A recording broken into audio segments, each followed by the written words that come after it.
Welcome to ScreenCrush, I'm Ryan Arey, and this is all of the Easter eggs, references, and little things that you might have missed in the first full trailer for Shang Chi and the Legend of the Ten Rings. The first trailer was very much about introducing Shang Chi as an ordinary guy, with ties to an extraordinary world. But this trailer is all about taking us deeper into that world, teasing the Ten Rings organization, the villain, and how it all ties into this ancient dragon. And yes, the Abomination and a Sorcerer, but we'll talk about all of this a little later in the video. The first shot is of 5 of the titular 10 rings, which in the MCU are actually bracelets. We begin on this shot because these rings are the focus of the film. They give Wenwu, the Mandarin, his strength. And as we'll see in a bit, the power of the 10 rings is an ancient force that can be wielded for good or for evil. There's even hints that they come from another planet. In the comics, the 10 rings are actually pieces of alien technology, which the Mandarin salvaged from a crashed ship of a race called the McLuhans, which were a race of shapeshifters and not Scottish Highlanders from space. The giant dragon Fin Fang Foom is actually one of these McLuhan aliens. In the trailer, we do see a giant dragon, but I don't think that's Fin Fang Foom. According to various toy releases, this is the Protector Dragon. I've also heard a theory online that these bracelets are actually rings that belong to this dragon, which would be a cool retcon that would make these still technically rings. The Mandarin says, "Throughout my life, the 10 rings gave our family power."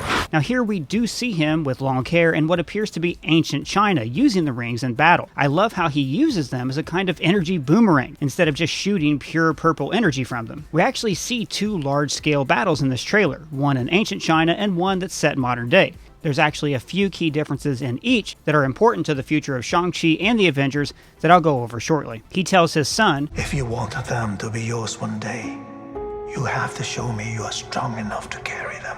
This is once again establishing the MCU's theme of worthiness, especially worthiness through the eyes of a father figure. Every Marvel heroes had to prove they were worthy, either of a hammer, or the super soldier serum, or Tony Stark's technology, or that look in your daughter's eye. In this case, Shang-Chi has to prove that he's worthy of the 10 rings.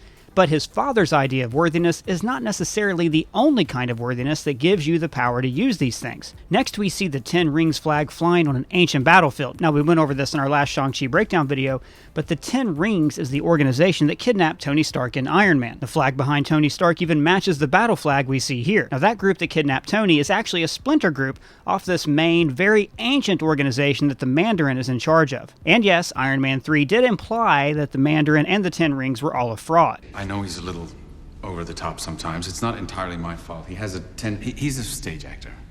But the Marvel one-shot All Hail the King laid the groundwork for this movie by explaining that there is in fact a real Mandarin. He was a warrior king. He inspired generations of men through the Middle Ages, perhaps even further back in time. Now, in this trailer, we see that the 10 Rings are a very old organization and they draw their power from these mystical bracelets. Michelle Yeoh then takes over the narration, giving Shang-Chi a very different perspective on his life. You are a product of all who came before you. The legacy of your family. You are your mother. Now this is him being trained by his mother, in a sharp contrast to the training from his dad. The lighting is very warm and yellow, while his father's training is cold and blue. His mother trains him with peace, while his dad trains him with pain. And notice this carving behind them. This is going to feature prominently in the trailer later on and might hint at the key to Shang-Chi's real power. The person standing next to the Mandarin and who Shang-Chi fights in the next couple shots is named the Death Dealer. He's Wenwu's right-hand man. So we get several shots of a sequence where Death Dealer is leading soldiers to hunt down Shang-Chi. Just like we learned in the last trailer, he left his father's side 10 years ago, kind of like an evil protege's Rumspringer. Now his father has hunted him down and sent these soldiers to collect him. I'm guessing the bus fight that we see later in the trailer was their first attempt to grab him. Notice that these soldiers are all carrying energy axes, small detail to remember for later in the trailer. When the Mandarin is reunited with his son, you can see a woman in the background standing with his forces. This is Shang-Chi's sister, Zhang Li. This is a kind of retelling of the parable of the prodigal son. While the prodigal son left to make a life for himself in another kingdom, hanging out with Awkwafina and singing karaoke, she stayed behind in the family business and tried to prove she was worthy of her father's attention and the 10 rings. Then we see the helicopter flying into the Mandarin stronghold, which we saw a few more shots of in the previous trailer. Notice that with them is Razor Fist, the villain we saw Shang-Chi fighting on the bus in San Francisco. I don't think this necessarily means that Razor Fist was successful in bringing him back to China. The location where we see this fighting tournament is probably the same where he fights the Death Dealers. where they're finally successful in bringing him in. Now, there's been a lot of speculation on the net that this tournament and this sequence all take place in Madripoor. You'll remember from Falcon and the Winter Soldier that Madripoor is the fictional Southeast Asian island that basically has no laws, and all day, every day, it's Thunderdome. Who run Barter Town? This would also tie into the villain Razor Fist, who Wolverine first encountered in this country. This would be an ideal place for a superpowered cage fight like we see here, and it's even possible this movie will have references to the Power Broker, who is probably Sharon Carter, who's probably a Skrull like we covered in this video. Check it out later if you have time. The channel heavy spoilers even pointed out that this blurry symbol in the background that looks like Captain America's shield could actually be the flag of Madripoor. Good job, you fucking f***. Next, we see more of the flashback in the restaurant when Wenwu uses the rings to rough up a guy. It's implied that this is when Shang-Chi discovers that his evil dad is actually an evil dad. Then we see Michelle Yeoh training Shang-Chi. There's a lot to unpack in just this one shot. First, notice they appear to be in a high place surrounded by water. This is most likely the island that he travels to in this shot of the trailer, along with Awkwafina, his sister, and a mystery person who I'm going to guess is your mom. Next, notice that this training circle is lined with a stone statue that looks like the body of a dragon, linking this place to the dragon that we see later in the trailer. That same island also appears in the stone relief sculpture here, and what's beneath it? A dragon. This is, like I said, most likely the protector dragon that we'll see later in the trailer. So we can reason that this dragon has ties to this island, lives in the sea outside it, and that Michelle Yeoh and her people are the guardians of its secrets. This is also the same room where Shang-Chi's mother was training him. So what if she was one of these people who have a power related to the dragon that is also related to, but separate from the power of the 10 rings. Just like in the comic book, Fin Fang Foom is a McLuhan, and the rings are McLuhan technology. She tells him, You are a product of all who came before you. So only Shang-Chi is able to combine these two powers, the power of the Protector Dragon and the force of the 10 rings, because he's a combination of these two worlds. Michelle Yeoh is also training him in what looks like airbending, showing a power over the elements. This could be her completing the training that his mother started. His mother was training him in water, Michelle Yeoh training him in air. Now here we see lots of candles on the water drifting toward the island. In the foreground, this looks like the Mandarin wearing his ancient armor, and on the left, a person in a very familiar looking orange robe,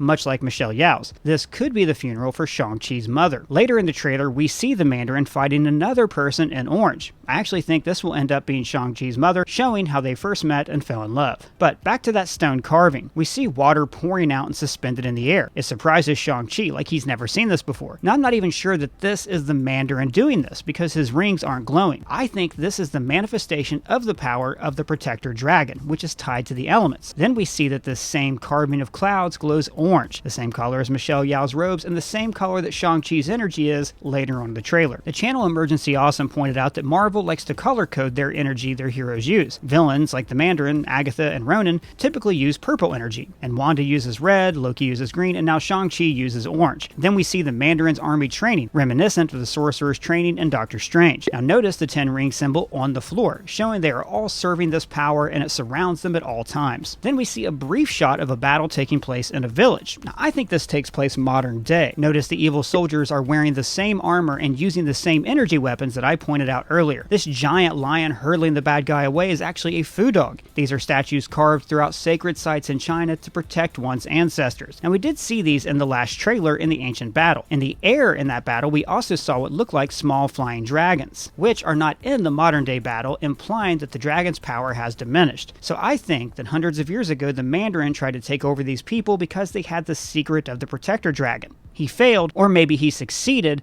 but he didn't get the key to the dragon's power. Now he's hoping that Shang-Chi, who has the dragon's power inside him, will help unlock this mystery. This shot of feet earlier in the trailer might even be Shang-Chi entering the dragon's chamber or obtaining the orange energy that he will use later on. We even get this awesome shot of him encountering the dragon here. Now I'm wondering if this shot is literal, if he's actually in the water, or if he's simply having a vision of the dragon while he's in this mystical chamber, or when he's in the relief sculpture room surrounded by suspended water. Notice that when he fights his father, it looks like he's able to pull rings away from him, like they're in some kind of energy tug of war, like it's the purple power of the rings versus the orange power of the dragon. In the end, Shang-Chi will likely win the rings from his father and take away the main power of his organization. So all of this is leading up to giving him superpowers to make him more of an asset when he joins the Avengers, and he won't just be some guy who's really good at kicking and punching. No offense, Natasha. The trailer ends with the money shot, a freaking fight tournament battle featuring the Abomination. There's so much much to unpack here. Notice that the person he's fighting is able to produce an energy shield like the Sorcerers. Now, a lot of people have speculated that this is Wong because he was in an Instagram post with Simu Liu. But come on, what would Wong be doing here fighting the Abomination? It makes no sense. The Abomination, or Emil Blonsky, has been the biggest gap in the MCU since 2008 when he fought the Hulk. He has Hulk-level strength, and yet he's just disappeared for a decade, unless you count this remark on Agents of S.H.I.E.L.D. I'll reassign you to Barrow, Alaska, and you'll spend the rest of your years pulling the night shift guarding Blonsky's cryocell.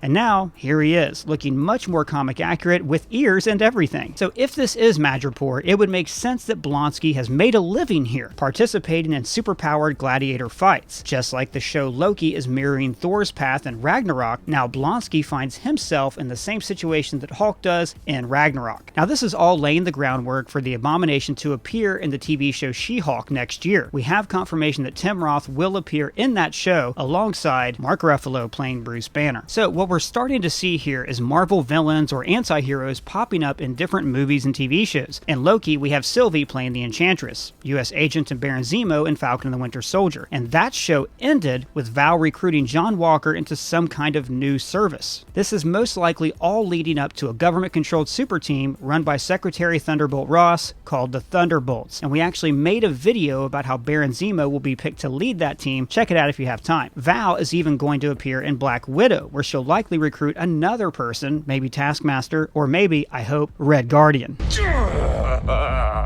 Still fits. Val is kind of becoming the reverse of Phil Coulson, popping up in different movies, but to form an evil team. So if this is the Abomination, I doubt if this appearance is just a one-off. He's got to appear again in the movie, like they're going to assault the final place where the dragon is, and someone's like, we don't have the firepower to go up against the 10 rings, and he's like, don't worry, I know a guy. And then the Abomination could be like here in the background fighting off these dudes, freeing Shang Chi up for the final showdown with the Mandarin. Well, that's all the Easter eggs that I found, but if you found any, let me know in the comments below or at me on Twitter. And if it's your first time here, please subscribe. For ScreenCrush, I'm Ryan Arey.